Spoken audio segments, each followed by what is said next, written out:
大家好，我是邱平，我现在在湖北。我身后呢，这里是长江，对面属于黄冈市区。我们现在站的这个地方呢，属于鄂州市区，两个市区非常近的。这个应该算是我见过两个市区最近的地方。我们经常说，如果打一桶水，或者是说其他的东西，你放在水上呢，会漂浮一根筷子、一根木头。那么在长江这里呢，看到没有，一座小岛，岛上有一座建筑。那这个建筑呢，在长江漂浮了700年。我们现在看到属于是枯水期，如果是在夏天汛期的时候，这个长江的水呀比较高，那么这个小岛呢，相当于是逆流而上700年，是不是与众不同？非常神奇。我们今天就来看一看这座庙，这座房子，它这里呢是叫做观音阁。我刚刚是从黄冈开车来到鄂州的，过了一个长江大桥。这里呢就是长江上的小岛，特别是有水的时候是非常壮观的。现在是过不去啊，因为现在属于长江的枯水区嘛。但是尽管说是枯水区，长江上面的货轮还是源源不断的。说到长江，大家想到的就是滚滚长江水，同时长江上面行驶了很多货轮，密密麻麻的。但是在长江当中有这些小岛，并且小岛上面有一些建筑，这可不多见。我们经常说某一个地方有钉子户，而长江上面这一栋雄伟的建筑堪称是中国最牛的钉子户，这就是万里长江第一阁。它有一个很好听的名字，观音阁，也是一个寺庙，可以说是长江当中唯一的一座寺庙。它是位于湖北鄂州市的长江当中。我们现在看起来，这个观音阁和下面的这个巨大的石头，就像一个美男子安安静静的躺在长江当中。这是因为今年天气比较干旱，水位比较低，这个观音阁能够完整的让我们看得到。假如说是碰到雨季或者汛季，长江水位比较高的话，这个观音阁可能就淹没在洪水当中。也就是说，它在长江当中任由巨浪拍打，洪水淹没，差不多700年依然能够稳如泰山。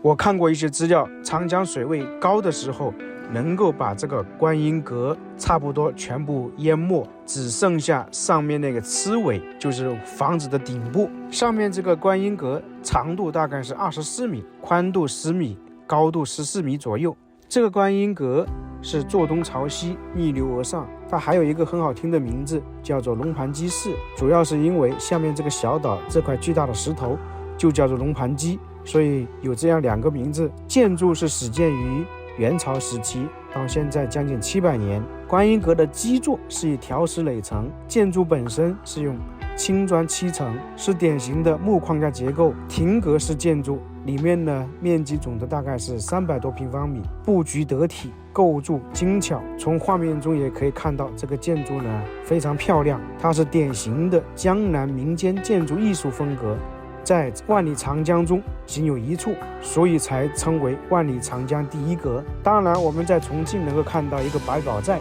它也是位于长江当中，不过它跟这里区别很大，在那个地方主要是有一个楼经历了几百年完好无损，而它这里呢是直接在长江中冲刷。其实早在宋代时候，这个龙盘鸡上面就建有庙宇，但是长江经常会发洪水，古代不像现在，古代的那个黄河也好，长江也好，经常是有洪水的。建的这个龙盘鸡的寺庙就是屡次被冲毁，这种情况就是说屡毁屡建，屡建屡毁。到了元朝的时候，有一个蒙古族人，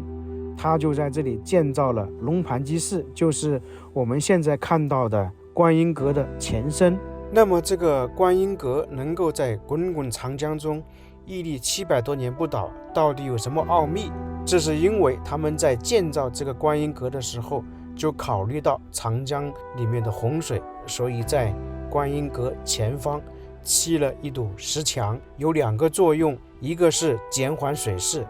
另外一个呢又是顺势泄流，就刚好水流冲刷而过，分开了。每到汛期，水漫楼阁，就是水会浸泡整个这个上面的楼阁，最高的时候只剩下一些窗口，甚至呢只剩下楼阁顶部的那个螭尾，汛期一过，水落石出，它又横空出世，威震这个长江的江心，所以充分显示了古代工匠对流体力学的奇妙运用和风格独特的创造艺术。可以说，这个观音阁在这里700年，一直见证了湖北鄂州的历史，也见证了长江700年的变化。1992年，观音阁被列为湖北省文物保护单位，2006年被列为全国重点文物保护单位。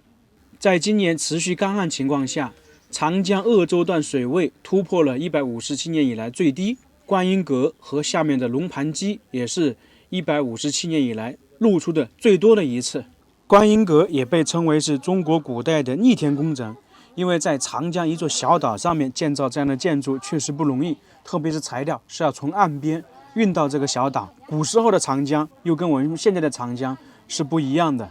所以说古代老百姓的智慧真的是非常厉害，往往是超出我们的想象。当然，作为文物保护单位，同时也是为了保护这个观音阁，现在是禁止登岛的。